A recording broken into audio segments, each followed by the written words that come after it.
This is the Constructionist Podcast, where we take ancient stories, the person of Jesus, current events and topics, and help you construct a new Christian worldview that's relevant and loving to those around you. I'm your host, Kevin Bates. I'm a semiotician and community builder, looking at the signs of the times to build a better future together.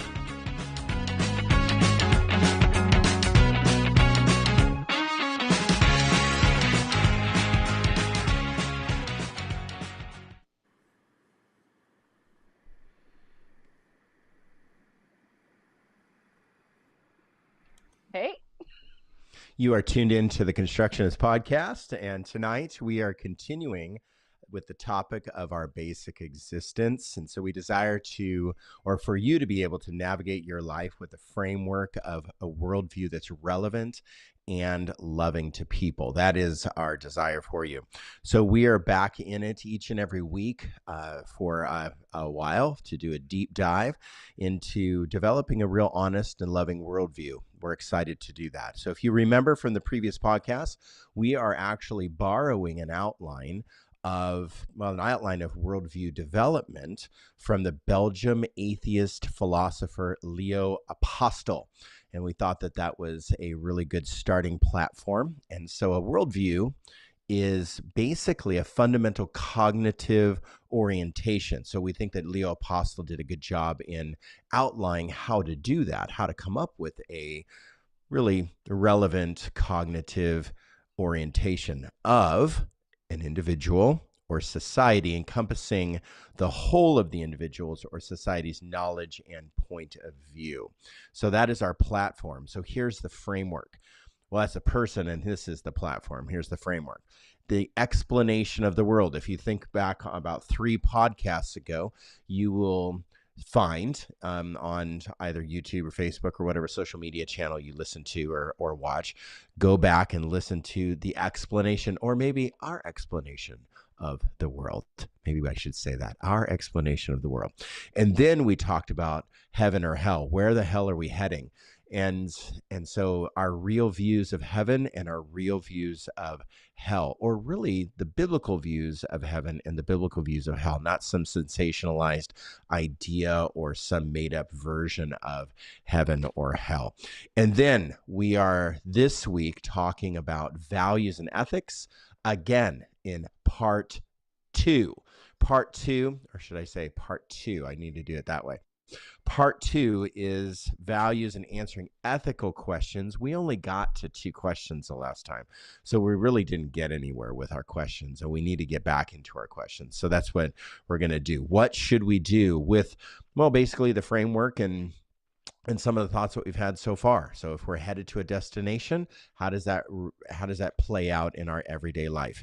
What do we value on a regular basis, and how do our values play out in our life? Then we're talking about a theory of action next. So we have some goals, we have some ideas out there. How are we going to actually attain these? We have a theory of action that we're going to give, and then a theory of knowledge. So we're going to talk about tacit knowledge, real knowledge, temporary knowledge, future knowledge, all the good stuff when it comes to the idea of a theory of knowledge. And how do we come up with true and false ideas? What do we deem true? What do we deem false? How do we come up with what's true, what's wrong? We're going to talk about objective truth, subjective truth. Is there an absolute truth? We're going to talk about it all. And then we're going to put it all together in the end. So we have several weeks left. If you've missed the first couple, go get caught up and then listen to this point forward, and you'll be right on time. So this is a 6-point framework, that we're going to use to basically build a worldview, or at least give a filter in which you can build your own worldview. That's what we really desire. So if you want to act the same, don't listen to this anymore.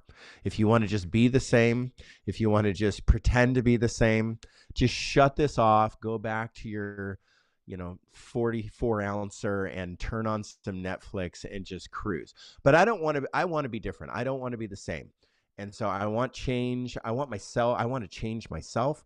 I want to be different. I want to approach life with a more loving and honest approach. And so I don't want to make up things. I don't want to be emotionally toyed with anymore. And I think that we've done a lot of that in the last couple of years when in our culture. So I want to move forward. And when nothing changes, nothing changes. And so it's time for, this Kevin Bates right here to change. So I need to develop a new worldview in which I can filter through. So this is our thinking space. We call this our thinking space. We hope that you think with us. We hope you ask questions. Those of you who will listen later, which I hope more people listen later, then you can ask questions there too, and we hopefully will get to them in the next 6 months. But anyway, so ask your questions. You can support us financially by going to our website, resonatelife.org, and clicking on the Give tab. You can give to us that way. But more importantly, we want you to interact with these videos. We want you to listen. We want you to share these with your friends. We want this information out there, and we want to engage with you. And that's most important.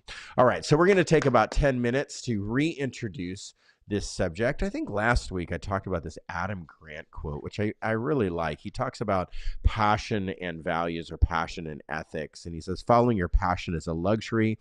Following your values is a necessity.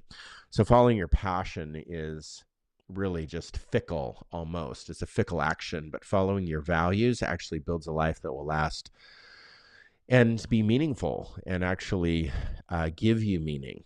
And I guess a life with meaning is more than a life without. So passion, I guess, is temporary, but values last a lifetime.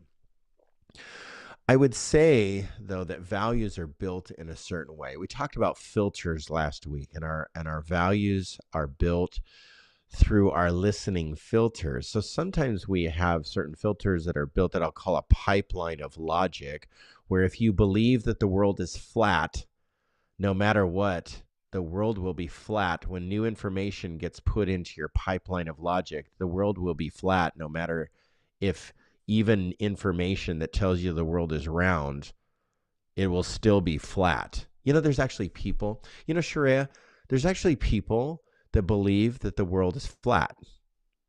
There's actually a website there's actually a website you can go to that, I don't know, flatearth.com, I'm sure. Yeah. Isn't that nuts? Yeah. Yes, it is. But it's a pipeline of logic. People believe the world is what they value, like almost like fake news. They value fake news. They value sensationalized emotional ploys. They value all that. They value conspiracy theories, all this stuff. It's their pipeline of logic. No matter what truth you tell somebody, it gets bounced around in that pipeline. And your pipeline is your history, your culture, the society you're living in, the values that you hold dear. It builds this pipeline of logic. What your mom and dad taught you, what your grandparents, cousins, stepmom, stepdads, whatever, taught you, builds your pipeline of logic. So, some people think things like trans is a myth. Being trans is a myth. I don't know where that comes from, but it's like, are you kidding me? No matter what you tell somebody about society and culture, they still believe certain things are just a myth, that they don't exist. It's not a real thing or something. So they respond to life with that form of view. They respond to life with that form of worldview, and it's difficult to change. But we're going to change ours, right, Jake? We're going to change our worldview starting, 3-4 weeks ago. But anyway, we're gonna start hopefully changing our worldview. All right. So how do we build a set of values? Because we have values, and I'm going to name off some values that we did last week too: loyalty, spirituality, humility, compassion, honesty, kindness, integrity, selflessness, determination. All those are values. Courage, tolerance, trustworthiness, altruism, appreciation, empathy, self-reliance, and attentiveness. All of these are values that we can hold in our life. But there are two categories of values. And the first category that I want to talk about is what's called a destination value, or a terminal value. And a terminal value, or an end value, is such things like I would guess, let me think, integrity, honesty, love, probably most of the things that I listed off on this, happiness, those are called destination values versus a instrumental value of like health, money, status, and intelligence. So an instrumental value, like you can value intelligence, but that's an instrument that you use to achieve something else. Versus love, honesty, integrity, that's just what you want for the rest of your life. You want to be those things for the rest of your, or maybe you don't, but you want to be those things for the rest of your life. And those are called termination values versus instrumental values. Both values are reinforced by different things. And our socialization definitely builds our termination and instrumental values. And our socialization in religious institutions, our socialization with our friends, and then our personal experiences and our culture in which we live in, and our subculture in which we live in. I would say our echo chambers, our silos that we live in, those build both terminal and instrumental values. So if you, well, like for example, we mentioned the owner of Patagonia. Now he had a terminal value that he never just really wanted to be wealthy, but he gained wealth. He's a billionaire as of, a couple weeks ago, I guess. Just looking at the news articles at face value and the titles, believing those are what they say. I know there's all kinds of financial instruments that you can use to give away your money and still be rich. But we're not going to go there. Just on face value, the owner of Patagonia gave his company away, we'll just say it that way, gave it away to climate change. He wants to curb climate change, so he gave his company in a certain fashion and a certain instrument to perpetuate wealth for this cause. So whether that be all profits and he still gets a paycheck, I don't know. But we're not going to talk about that. What I'm saying is that a person's wealth can be an instrument, but the terminal value or the end value is generosity. So generosity is a terminal value. Wealth is the instrument.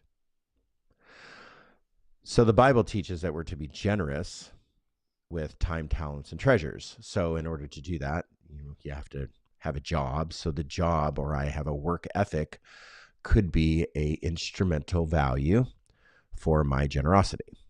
So let's just bring it back to, normal people that are not multi-billionaires, that we have jobs and we have a work ethic. We want to do a good job in order to keep our jobs, to get a paycheck, so that we can have a terminal value of generosity. So maybe we can look at it that way, the two different types. But they're formed over years, and they're determined by situations.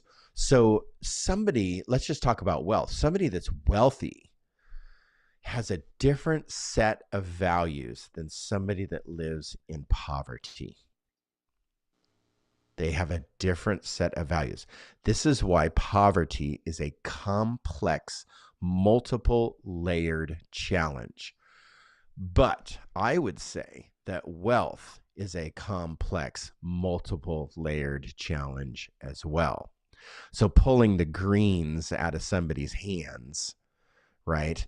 Trying to deal with their wealth, I would say is also a challenge. We're experiencing that today, that just a few people hold our nation's wealth, the majority of the wealth in their fingertips. That is a problem. That is a challenge. I would say that there's different forms and types of challenges, and I have more compassion and empathy towards poverty than I have towards a wealthy few, for sure. But there's multiple challenges to value determination or complex value systems. And they're expressed in all different kinds of socioeconomic situations that are built over years. It's not just this, hey, I woke up one day and I have a complex set of values. So there was a class that I took years and years ago in some of the ethics classes that it was values reclarification class. That's the segment that we took, and I loved it. I loved it. And of course, all the religious people hated it because they thought that their values were static and they had no room to grow. This is the set of values that I have, and it's like as hard as iron. Their heads were hard as iron too. And honestly, they were just jerks about it, to be honest. And so the values reclarification was just let's just talk about this. Let's just think about this for a moment. So that's what I want to do. I just want to think about this for a second. So we're going to get to those questions here soon, I promise. I won't take up all the time. But how do we identify values? So you can make a list, but really the list is what you want to value, usually, not what you value. So there is a filter that you can think through. And the best review of your values that you can make is over a period of time, but like exercising, like what do you spend your time doing, both personally and professionally, and discovering what you're hooked on in those things. So what's hooking you back in? And so, workaholism, finding value in, I'm worth something because I work hard. Well, that's a value. You believe in hard work. To put so much value in that is, I would say problematic. So how do we change our values? Well, usually we have to have a life crisis to change our values. And I'm hoping that we've already gone through our life crisis. Maybe COVID was your life crisis. Maybe through COVID, you lost your job, changed jobs, lost marriages, whatever you did. Maybe you lost friends because of your political persuasions. That's a big one right now. Maybe you lost your family because of the same thing. I'm hoping that we've gone through a crisis, that we can go through a values clarification exercise. So that's where we're at. So let's talk about this for a second. I had some friends, good friends. These are good friends. And if they're listening, I love each and every one of you. I had a friend send me this article on this. It was called, I'm just going to look it right up on the thread. Oh, and I had some things to say about it. So these people live in the glorious state of the Republic of Idaho. And the supposedly conservative state of Idaho has been purchasing. This is the title. Oh, yeah. So, excuse me. This is an article from, we're just not going to name the source because it's not necessary. Because it could have come from Fox News, CNN. It could have come from any of them because all of them are doing it. ABC, all of them are doing this. The Babylon Bee, all of them. I don't even know what that is. But anyway, so the supposedly conservative state of Idaho has been purchasing a porn, P-O-R-N, like sex on film, right? Porn literacy curriculum for children through its health department. Huh. Okay. So this is the porn literacy curriculum. Okay. So number one, the title in and of itself draws out my conservative Christian right side. It's called a dog whistle. It's a dog whistle. It pulls that out where I go, what? Porn literacy curriculum. And I start questioning. See these schools? They're going to hell in a handbasket. And we just start criticizing schools. So first, I need to ask myself this question. Do I value education? That's what I need to ask. That's a value. And if I value education, I'm going to look beyond the title because they're naming schools. And I'm like, okay, come on. Like if anything is called porn literacy curriculum, I don't think anything would be titled that. Maybe it was. That's like a outlier group that's, living in some, just some city, county, wherever that, doesn't know how to title things very well. But anyway, let's say it was. But this is what my friend said. Here's the tools that they offer. A graphic novel. Now, number one, you need to know that graphic novels are not porn novels. It's a graphic novel. That's a certain type of literature. So my daughter reads graphic novels. She has a graphic novel. And is that right, Sharia? Am I getting that right? Yeah, I'm just wondering if the word graphic evokes something that isn't there. Like erotic graphic? Yeah, like yes. If you don't know that a graphic novel is a comic book, only longer, then it might bring something up. Right. This graphic porn literacy curriculum. It's an emotional pull. Mm-hmm. Right? It's like, oh, right? Like, what are they teaching our kids? So this is the title of the graphic novel. Wait, what? ? A comic book guide to relationships, bodies, and growing up. It kind of sounds like the American Girl comic book that I bought my daughter that taught her about her body. I thought it was great. Anyway. So then it goes on. There's a poster, right? Contraception knows no gender. I hope that contraception is not just for the woman, but that usually is the thing. Well, you just go on the pill, right? Whatever. So anyway, contraception knows no gender. That's the poster. Pamphlet, STD facts. Lesson tool, orientation, teaching about identity and attraction. Now that one might be the controversial one for some. So, you're tugging on my conservative Christian right side. That might be the one where I go, don't teach my fifth grader about identity and orientation. I don't want that one. Okay. I hear that. Teaching guide, teaching affirmative consent. Well, my daughter came home, little daughter, kindergarten. And she said, Dad, I watched a movie today. I said, what was your movie? And she said, it was called Don't Touch My Body. I'm like, okay, what'd you learn in that? She's like, well, if somebody touched my body, I'm supposed to say, don't touch my body. And then go tell somebody that they touched my body. I'm like, yes, you need to tell me or mom if somebody ever touches your body. And yes, you say, don't touch my body. So I think that the idea of, now maybe I'm just looking at this in a very immature, superficial way, but I'm just reading what's in front of me. And in fifth grade, my daughter was given the opportunity to do Oregon Battle of the Books. And one of the books was about a trans boy. And we discussed it. It became right at the table, the kitchen table, the dinner table. We started discussing about this trans boy.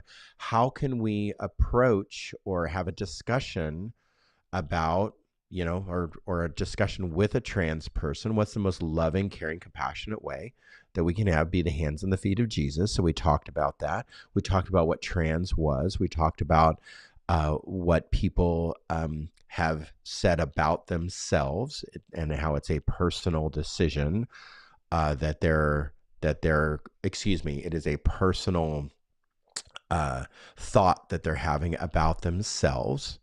And so we talked through that. And you know what? It has been a doorway to many, many other conversations. Why? Because my worldview doesn't shut off My values don't shut off discussions. My values open up the opportunity for love and compassion and empathy because those are my values. So we can talk about all kinds of things at the dinner table, and I'm not afraid to talk about them. And I think that, so you guys have any thoughts about that porn literacy curriculum?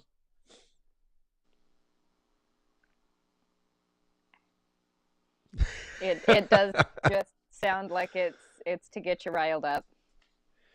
Right. Whenever I'm faced with some things like this where it feels like I'm trying to be manipulated, I pull out Wikipedia, I Google logical fallacies, Ah. and I try to figure out which one is being deployed. Mm. And so the logical fallacy in this article would probably be appeal to emotions, Mm-hmm. especially start bringing kids into it, bringing sex into it, porn, especially in the like where you're tinging on shame in our culture, tinging on education, which is a big issue. There's a Netflix movie 2 or 3 years ago.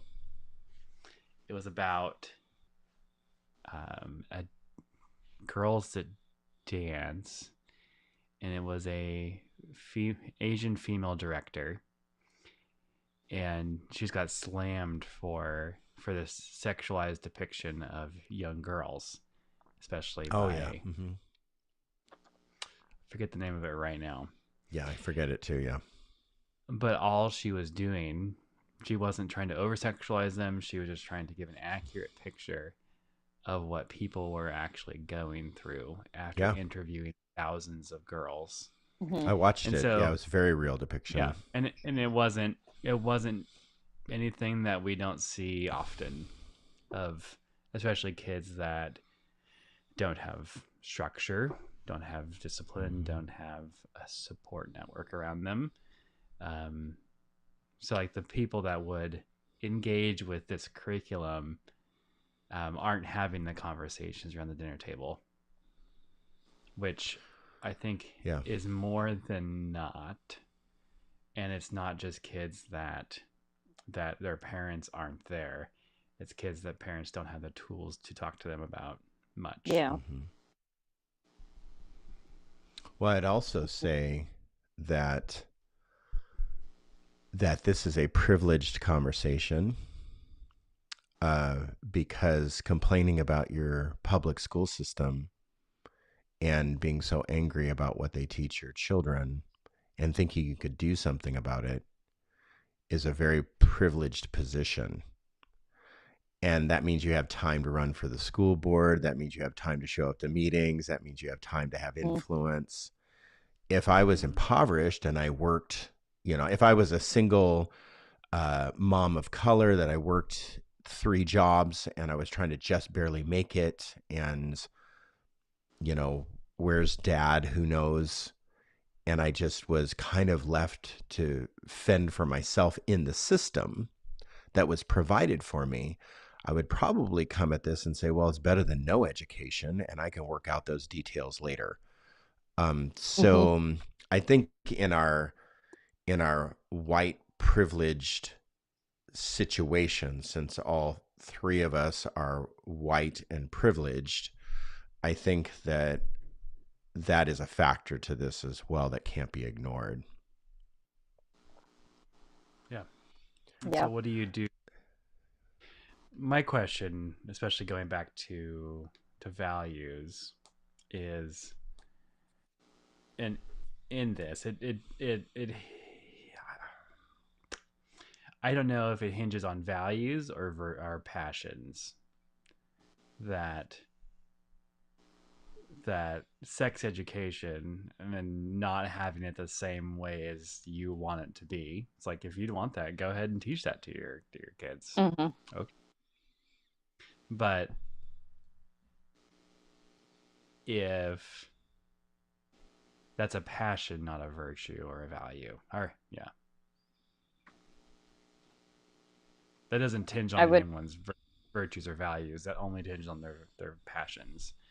And I think that's why the debate is so hot, is because it hits passion, and people don't know how to argue about values and virtues, because then they would actually have to be changed and malleable.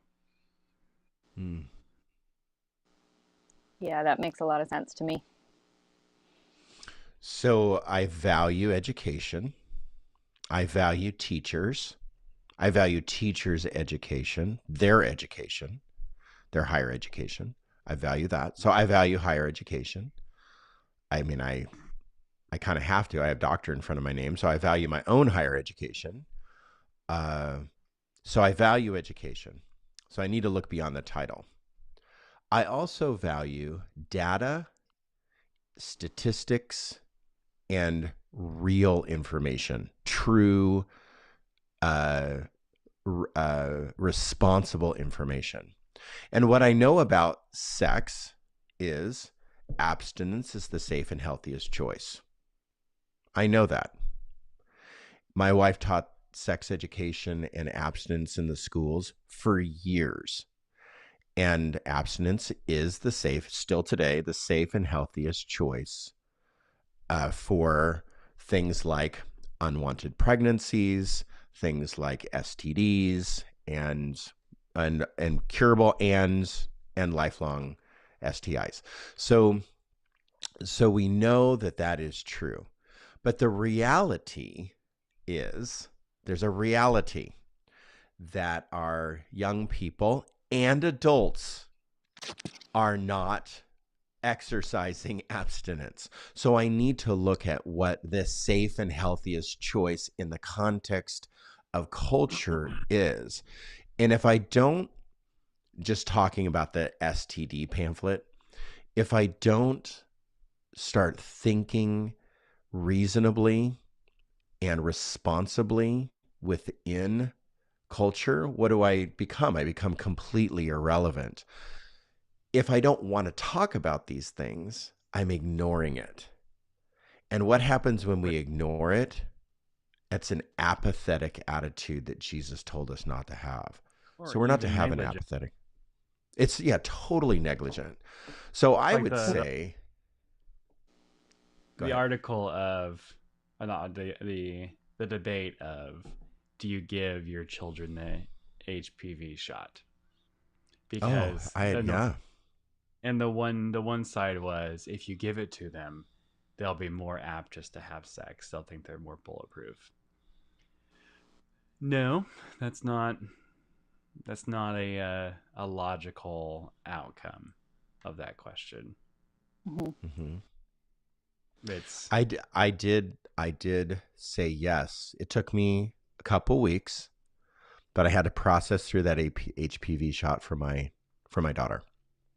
And I had to think through this. What would happen if somebody molested her? Mm-hmm. And then I made the choice, because I was so afraid of my daughter's promiscuity, and it was going to, hand her an HPV shot and she's going to sleep with everybody. If I had that attitude, I wouldn't have. That's not protective. That's not parental. That's almost abuse. When I think about the neglect of a child and not making the safest and healthiest choice always for my child, and having a little forethought, not being afraid, Data driven, then I don't know. I don't know what I am at that point. Apathetic. My worldview has just, crushed certain terminal values. It'd be ignorance. Right. Because ignorance is the unwillingness to know. Right. So, as I encourage my friends, and I want to encourage everybody on this podcast, is we need to value communication, value early communication about things, and we need to pull our heads out of the sand. Can I say the sand? We need to pull our heads out of the sand as Christians and start addressing issues, not being afraid to talk about them, addressing them responsibly, and honestly, okay, you don't want the schools to teach your kids. Are you going to teach your kids? Mm-hmm. And that's the question that Jake, I think, brought up, is we're so afraid to talk about, the icky subjects, and we're afraid to use the word penis and vagina, that we, call it Pepe and, whatever we're going to say. And we kind of, are so immature certain things that we end up not talking about them, and we end up not being responsible people. Yep. So our values drive our decision making. They drive it. And sometimes right into the ground, that we put people at risk, and we're really irresponsible. Okay.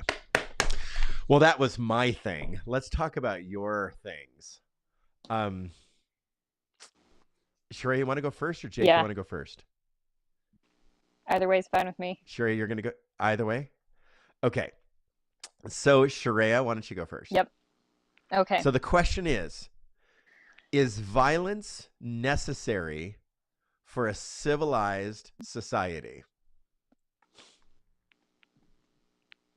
Well, here's where I'm struggling. I don't think violence ought to be necessary for a civilized society. And I do think that violence is necessary for the society that we live in. It's just that violence gets obscured and passed on to the marginalized, passed on to those in poverty, in countries, in other places that have a lot of natural resources that we just want to exploit so that we can maintain our standard of living. So if we're going to continue things the way they are, then it is necessary. And that's gross. Right. Okay. So tell me, when do you believe violence is necessary? Oh. If it's necessary in certain things, not to find this little vibration chromium thing for my iPhone or whatever, that thing that's going around on the memes, or my chocolate or my sugar, right? My conflict chocolate and my conflict diamonds, or whatever. So when is violence necessary?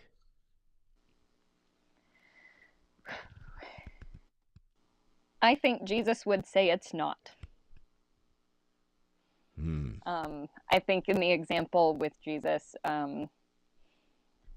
we see Jesus telling people to go the extra mile when a soldier tells you to carry their stuff. We see Jesus saying to turn the other cheek when someone hits you. We see Jesus resisting violence. I was even thinking about the temptation of Jesus. So Jesus is in the wilderness for 40 days. He's very, very hungry because he hasn't eaten for 40 days. And he is tempted to turn the stones into bread so that you have something to eat. And I think choosing to do that is an orientation of having power over, and just being able to alter reality to your whim, which is a violent orientation. And that's not what Jesus chose. Instead, Jesus died at the hands of a violent emperor, instead of fighting back.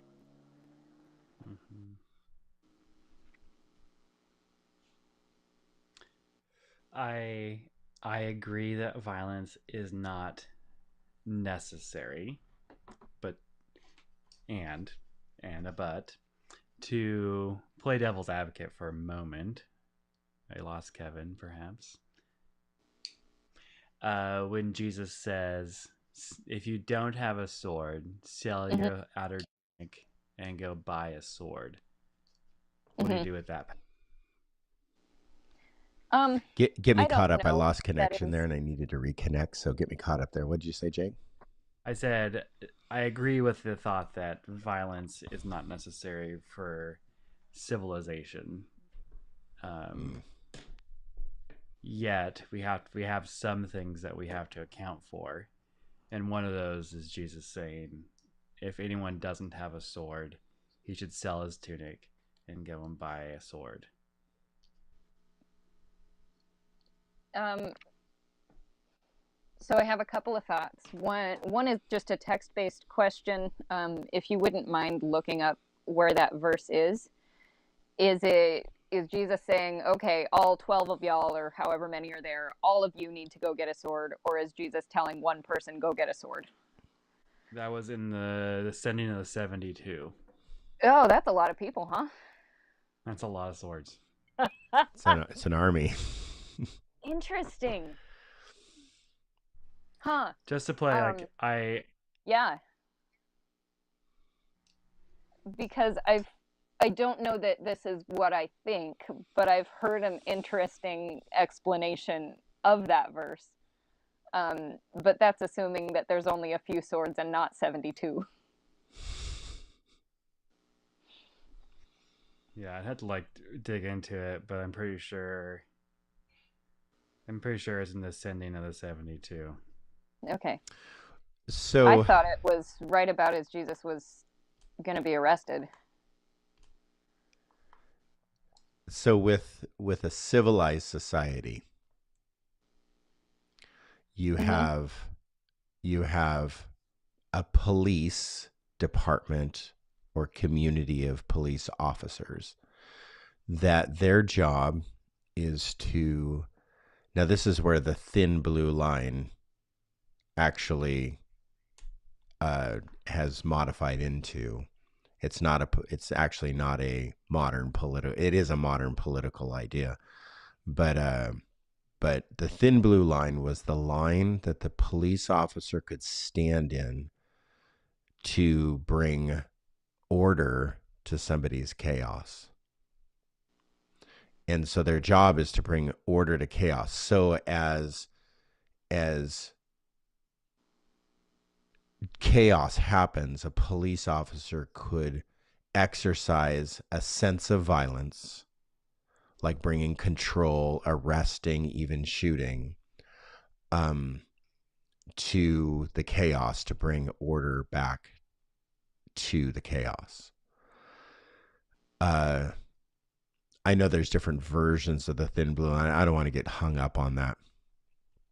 But a police officer in a civilized society can exercise a form of violence to bring order. That is that what you're saying? That in our civilized society, in the society in which we live, that's the forms of violence that somebody can take? Are we talking about what happens or what we think should happen? Well, you have what you think should happen. Yeah. But it's kind of like the thing. Well, I want our kids to choose abstinence as the safe and healthiest choice, but that's not going to happen. So what is going to happen? What is happening? Mm-hmm. And what is the tool in which we are to exercise to bring order to someone's chaos? I think it would be accurate to say that police do use forms of violence to enforce order. Does that answer your question? Well, is that what you're saying is okay? I don't think so. Well, I said, is violence okay, is that what's necessary? Let me go back to the question. Is that the form of violence that's necessary for a civilized society? Because you said in some cases, yes. I think to keep things running the same that they are, that is how the system works. Right. Okay. That's a nuance of difference. Just a little bit. So, like, the whole argument of, well, if you ban guns, only the bad people are going to have guns, right? Mm-hmm. Yeah. Well, they have guns because of a certain level of scarcity. Yeah. There's violence acted upon them. And so, like, in a non-violent system, the trickle down has to be all the way down, or else power is going to be usurped. Mm-hmm. Because if everybody's basic needs were met, I think we'd see a huge decrease in violence. there would only be outliers of mental illness, which would still be a thing. Mm-hmm. But there would be no need to. There would be no need to take. But Right. the issue is that I think if everyone's basic needs were the same and everyone had the same, mm-hmm. that is when you leave the violent system. So like capitalism is a violent system, right? Because you have to have one taken from party in order for capitalism to work. So there's mm-hmm. always one party in the capitalistic system where they're being exploited. And we live in a society, in a system where we never see those. Yeah. It's very hard to see those. They're a long ways away from us. We're in the globalized economy. And so in order for our society to work, civilized society, yeah, there has to be a check and balance of violence. So the Second Amendment, Jake, is what? Well, I have the right to bear arms, and that can't be impeded upon.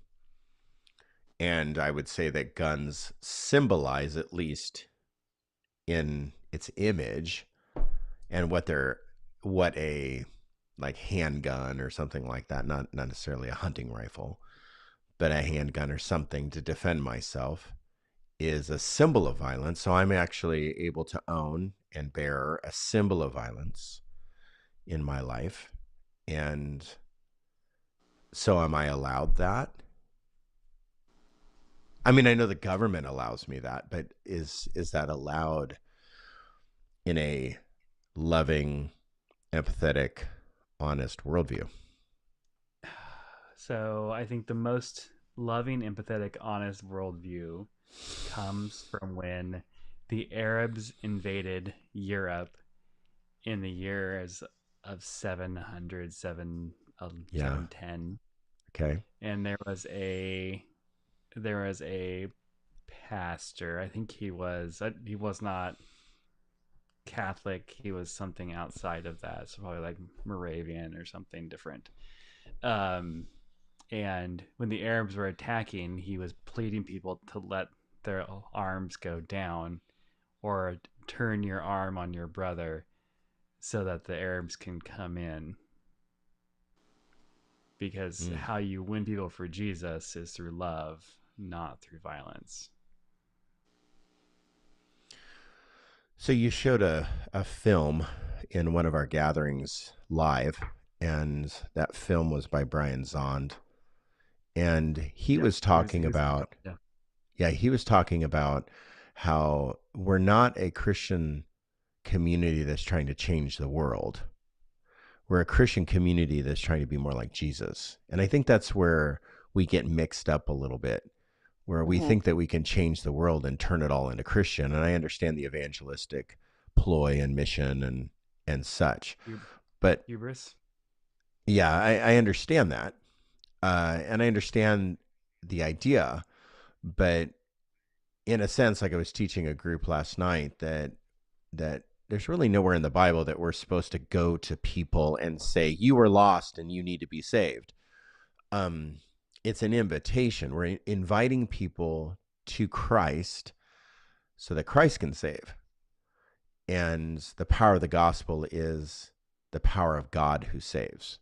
So our invitation to people is an invitation to follow Christ. And as they join the Christian community, and however that happens in whatever theology you believe. So that could be in a process, like my friend Anthony would say. He didn't want to sound that way, but, does it happen in a process, like process theology? Does it happen in a process, or does it happen like put your hand on a radio, instant, I get the Holy Spirit, boom, I'm saved. So how does it happen? We'll just leave that up for your own theology.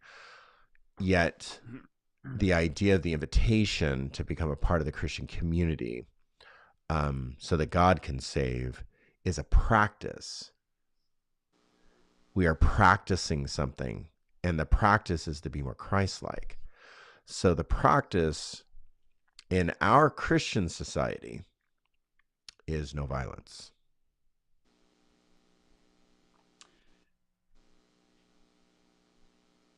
I think so.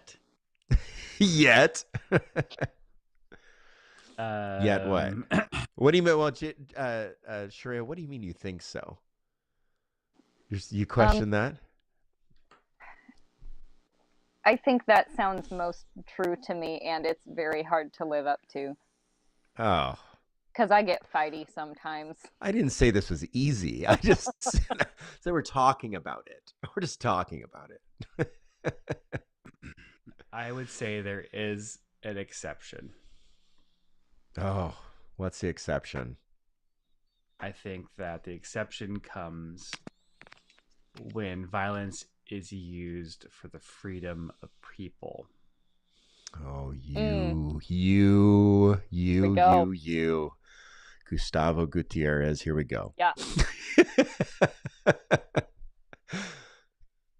Go ahead. So when violence is used to liberate people is different than keeping power. I think when you I don't believe there is such thing as just war theory. That's the idea that some wars are just. There's no such thing as a just war. And we're not the salvation of all of. We as America cannot say that we're the salvation of all humankind, and we are the good news for the world. So therefore, we're taking out the enemy. Yeah. But what happens when power is tipped the scale so much, the pendulum has to swing so that people can be liberated. And I think bourgeoisie and the proletariat. I wasn't going that Marxist, but if you just look at our own history, and if you do believe that the Civil War is fought for a portion of the freedom and emancipation of slaves, like that would be the most just war that we had. I don't believe that it was fully fought for those purposes, but looking at the liberation of South American countries from dictators, from oppression, from looking at well, if you don't like it, then just vote differently. That we are in a very privileged system where we don't have to instill violence upon each other in order to let me back you up a little bit just to clarify and to affirm what you said. That I would say that all wars have never been fought 100% justly. There's not been one war that's been fought 100% justly, because we're human and I want to get something out of it too. So I'm going to put my life on the line for an oppressed people. Yes. And I want something in it too. What that was probably different for many states. It's a quid pro quo the entire time. Right. And so the idea of violence never being utilized, I think, could be short-sighted if we're not looking at the world through impoverished eyes. Because sometimes the poor do need to rise up and to take over because they no longer have the option to vote. So for our listeners, there's a certain branch of theology called liberation theology. That's what Jake is alluding to here. It's the study of liberation. And in dualistic societies where you have power, authoritarian societies crushing oppressed societies. So whether that be like in Peru or South America in general, or in some of the countries that has happened over the years, or... And no, the United States is not that way. Right. Or Well, even Nicaragua I would say some of the civil rights era where there was definitely some liberation theology spoken to rise up and come out of oppression. So that's a certain branch of theology that there's room for that in specific cases. I would say probably harkens back to stories of Exodus and slavery and, the plagues and calling upon God. Yeah. Mm-hmm. So we have some Old Testament biblical basis for it. I think it's funny how we have characterized Martin Luther King Jr. as non-violent. And there you can go back and look at political cartoons with him in it, and like the streets are burning behind him, and just how they used to cast him was a violent upriser. And what's funny is no one really wants to talk about why MLK was killed. They just want to talk that he was killed, but he was killed because he believed in the standard. Everyone gets paid no matter what, and anything extra is just your extra. But everyone gets a standard pay. But Martin Luther King did change his philosophy and thinking on that with violence. I mean, I've read that someplace. I'd have to look that up again, how he evolved in his thinking of liberation theology too. I don't think that he himself was a violent person. No. I'm not saying he was. That's why Malcolm X, and wasn't there a tension there between Malcolm X and MLK where... Yes, the one was definitely a militaristic movement. Right. And one was a movement of civil disobedience. But I have also heard that the two of that, like, if you see them as two sides of a spectrum, towards the end of their lives, they did kind of start to merge a little bit, move closer to each other. Well, let's go to our next question. We made it through one question in an hour. Okay. Our question, Jake, this is your question. Thank you, Sharia. That was good thoughts. Great. And wow, a hard discussion, hard subject. Okay. How far is too far in science?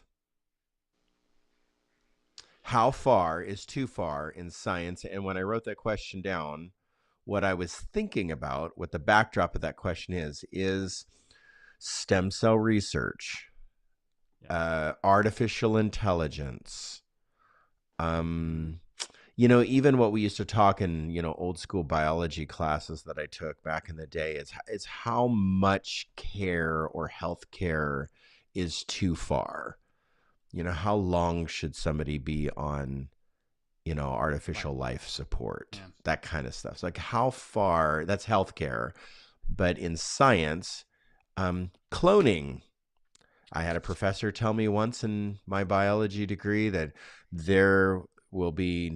nothing will ever be able to be cloned. There will be no cloning. It is scientifically impossible to clone. And then I don't know, 2 months later, Dolly, the sheep.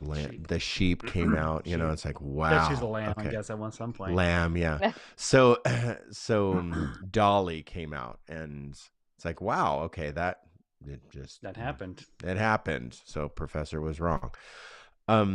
But is that ethically, some people say we're playing God there. And I value, one of my values, that is, I would say an instrumental value is science. I value science. Just like I value health, I value the science of health. I value science in general. That's why I am some people call me a theistic evolutionist. I just would say that I subscribe to an evolutionary theory. I believe God did it. Maybe you could say orchestrated it. So some people would say I'm just a theistic evolutionist. I would say that I subscribe to science to the point that I do believe in climate change, and I do believe in the human cause of much of climate change. Not all, but much. We definitely contribute to it. I would subscribe also to what my uncle used to say, that, you know, the earth is going to heat up no matter what, because we're just going to enter into a new era of, you know, climate, just like the ice age, just like, you know, whatever. So I do subscribe to science. I believe that science is valid. It's a value, instrumental value. But Jake, how much science is too far? Can science go too far? What you're describing, and just to split the terms up a bit, is more technology, not science. And so science is just a tool to measure things. It's just a measuring system. And I'm just using it in terms like people would use it. So like stem cell research is a science. Is that too far? Yeah. Yes. So it's too far. I just kind of. It's kind of what? I just kind of was ramrodding you with words there. I caught you saying yes at the wrong time. Okay.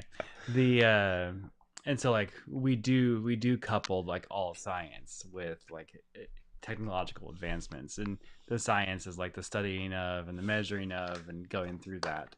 And that has led to huge advancements in technology. And it's like DALL-E was a huge technological advancement. And so in Frozen 2, Olaf the snowman likes warm hugs. Likes warm hugs. I haven't seen this. Are you going to spoil the movie? No, I won't. Yes. So that technology is both our impending doom and our salvation. And so advancement technology is both our impending doom and salvation. And so the snowman says this: every technological advancement has made our lives easier. The fact that we are even online right now talking has made our life majorly easier. Some people say it makes our lives hell, but stem cell research can cure cancers, and is the first AIDS patient has been cured, now to the second, third, and fourth. COVID. I think it's only two or three. I'm just like on to the next ones, right? Oh, I see. Yeah. Mm-hmm.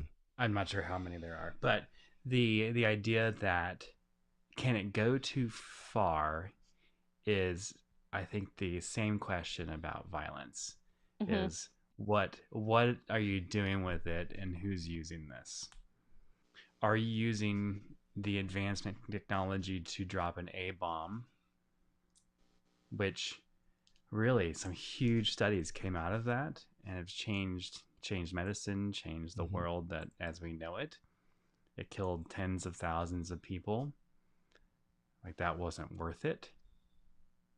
So it's this two-sided ugly coin of, and we can even talk, I think we'll talk about privacy soon too. We're never going to get there.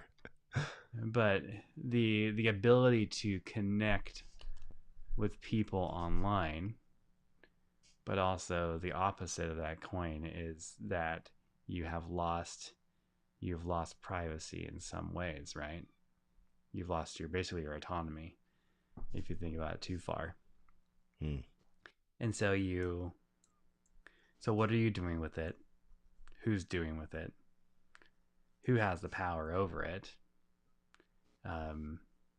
Technology has made people insanely rich faster than ever in history. I think that the Industrial Revolution was probably the worst thing to happen to this planet ever. Destroyed it.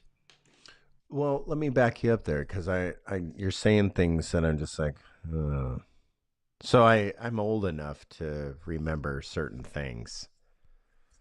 I don't remember. I I remember using a calculator, Jake. So do I. I know. I know. I'm just kidding. I I remember. I remember when we weren't allowed to use calculators in school. There you go. So you just basically, when you said nuclear science has killed tons of people through the invention of a nuclear warhead, and potentially we're going to see that again. That's the threat right now. So we have nuclear warhead through nuclear science.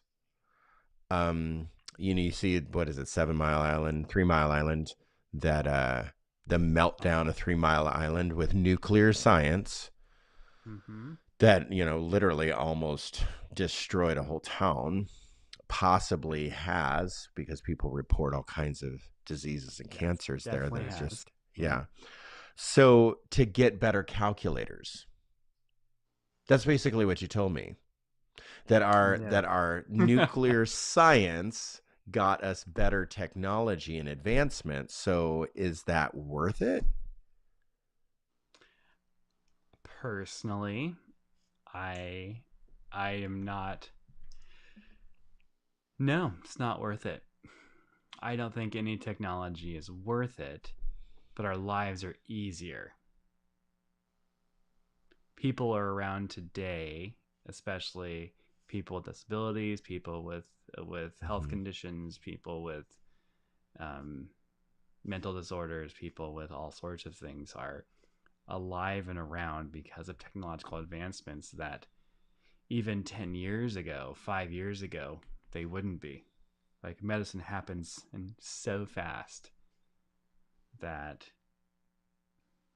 we've changed. And so, like, you can't pick and choose technological advancements based upon, you just have to say all of technology. What feels weird to me is that, especially in tech, is that we're building things that can never be touched. Like, and there's value given. Bitcoin. Oh, kind of imaginary objects. or like games, right? Just like MPGs or video games or things. Well, let's talk about Bitcoin for a minute. I mean, is that ethical? I mean, we just create a imaginary fake money that people put value to, and then that changes our economy. I mean, isn't that what all money is? I was gonna say that's what money is. Yeah, but yeah, that's true. Yeah, but just anybody can do that now, that we can just invent a new form of money and put that out on the market. And well, not quite how it. That's pretty overly simplified, but well, sure, but for the oversimplified people, think about how money itself originated, right? Why? I mean, I guess it would just be out of the barter system or a replacement to the barter system. But it was a way to calculate wealth of lords and kings. Okay. And so that it was a comparison system. And so let's go back. Let's go back though. Let's not get hung up on that, because there is, though, you're talking about technology.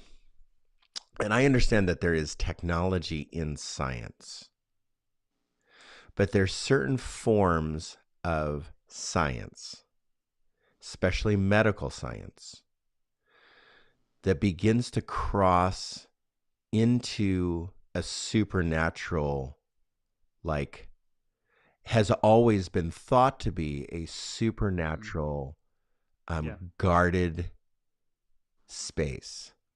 Yeah. Like stem cell research. Okay. I can talk about this. Or prolonging death. Yeah. Or causing death.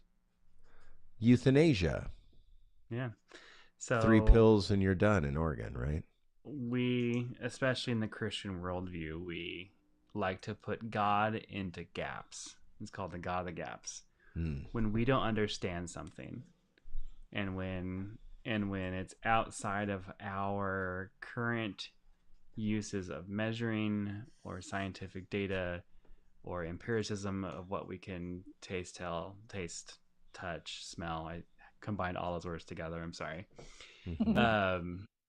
So like you can't use your empirical body to measure or experience. Okay. We put God in that gap, right? So that's why the sun to Copernicus used to travel around the earth. And then we found out it didn't, and that crushed our worldview because the world had to be the center of the universe, Earth. Or William of Ockham is actually the one that really destroyed this worldview. And we used to have a very mystical worldview of how things happened and events that took place. That a rock rolls down a hill and you have either an angel or a demon pushing that rock up there, where we put God up there, the deity, but instead what William of Ockham said, or Occam's razor, is that the easiest answer is probably the answer. So it probably just rolled down the hill. It had unstable soil. Right. And so we are talking about things that we had God in the gap of. Like, we believe that stem cells are where life happens. It's that mystical goo of life. Where in 10 years, we may think of something that's completely different than that mystical goo of life. That's actually bone marrow. Like bone marrow is actually where your DNA is made up. And if you want to cure cancer or even AIDS right now, it's a complete bone marrow transfer, right? Well, that was an oversimplification. Yeah. So it's let's clarify. Somebody, the way that I understand the research is somebody had a form of cancer, let's say leukemia. They also were HIV positive. And so in that form of cancer, they basically, take you down to nothing.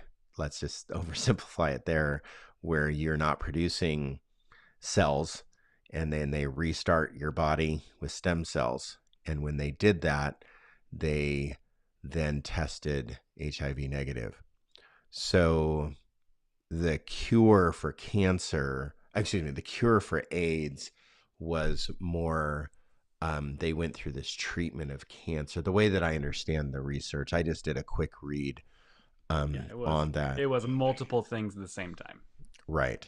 So yeah, the whole idea of stem cells, the whole idea of using, fetuses and such for research. Where do those fetuses come from? Yeah, crosses. All ethics, like how do they come about? Right. And that's you doing your due diligence of making sure that those are come by for ethical standards. Like the beagles in Virginia, right? Who wants to operate on beagles? They're the cutest little puppies, and they're out there just being like cut apart. And so things are done unethically or unrighteously. Right.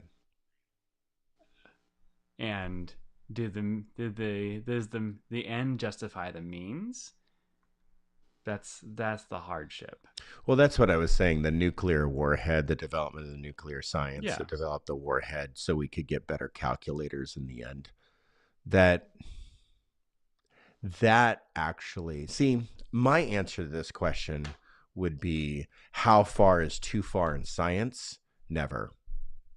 Yeah. I think that science, in the purity of its discipline, should be allowed to go as far as science wants to go. the problem that we have is what we do with the results. Yeah. And what we do with the concept or the development or the invention, or we can use that for righteousness or for hell and for evil. So my answer to is there too far? I think that any discipline, to say that a discipline needs to be hindered, I think we need to be hindered more than the discipline. So that's the whole, but like, I hear what you're saying. That is the entire argument, though, of people being able to own any weapon that they want. Because we're talking about the same thing, right? We're talking about technological advancements. And so, just how you use it. Munitions and guns and all these things. Yeah. So it's a science. And so look what happened to Remington. I mean, yeah, she went crazy. Right. But yeah, I think that I get what you're saying. And I just don't believe that people need to own the technology as far as they want. Just because the science says it can go this far doesn't mean that we need to own that far. And so, like, that, my answer to that, I don't believe so either. And my answer to that is more the U.S. government's technological advancements, or any large major world power, their advancements far outweigh any person trying to have, by the Second Amendment, a well-established militia. Right. It's not owning guns for owning guns' sake or going out and shooting. It's for the purpose of standing up against tyranny.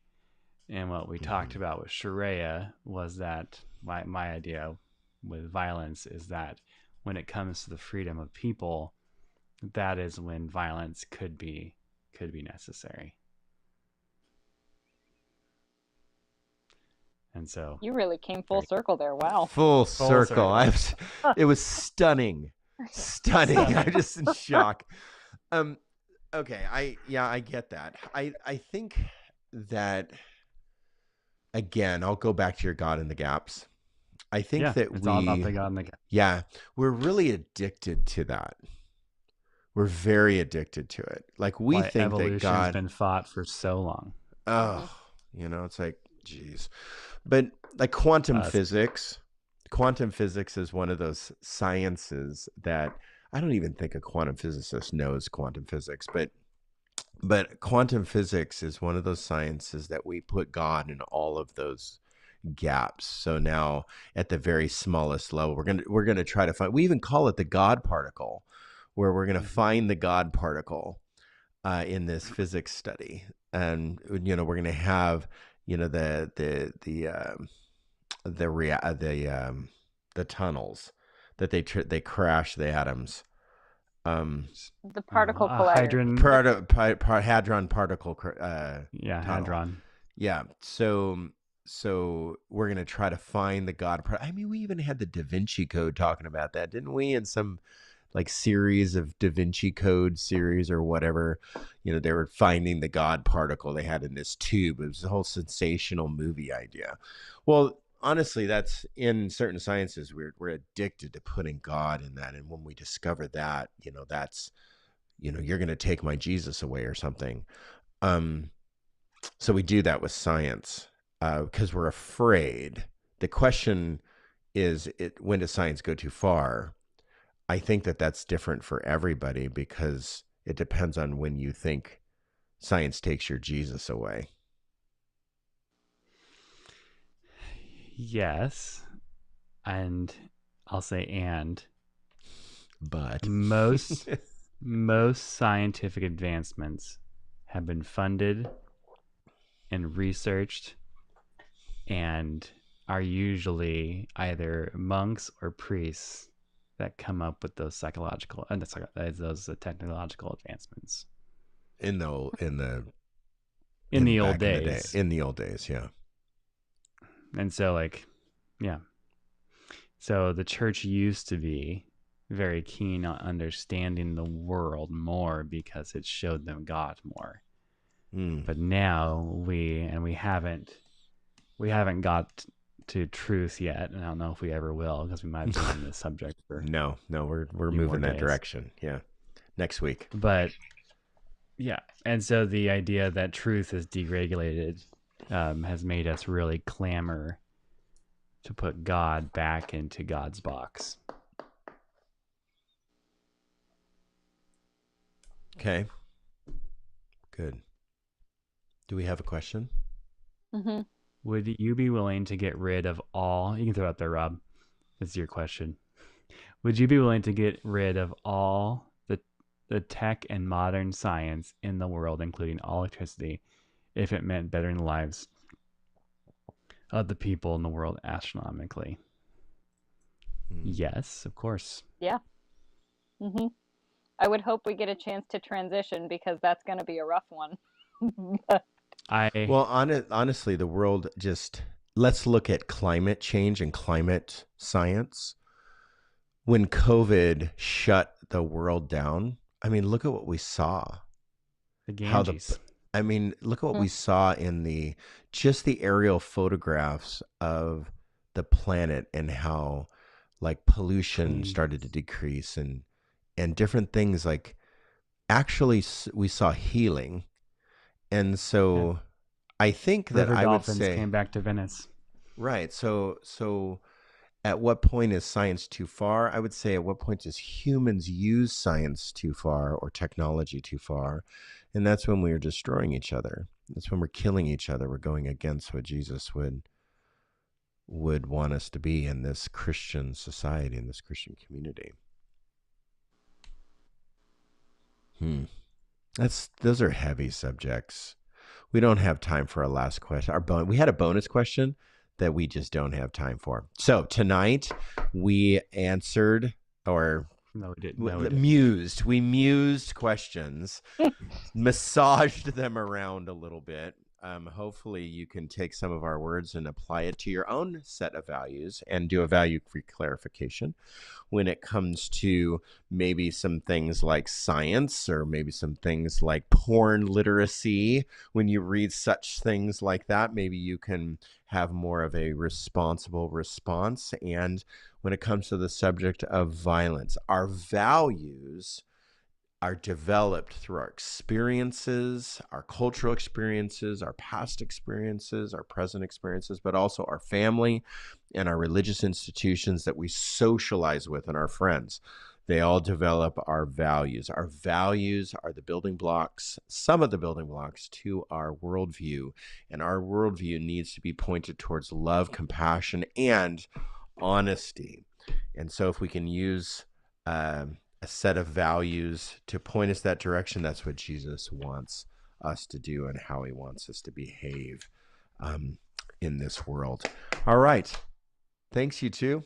Jake and Sheree, appreciate your knowledge and your willingness to be here. That concludes this segment of Values and Answers to Our Ethical Questions, a Jesus worldview, how to develop something that's compassionate, honest, empathetic, and more honest. Thanks for joining us tonight. Take care, everybody.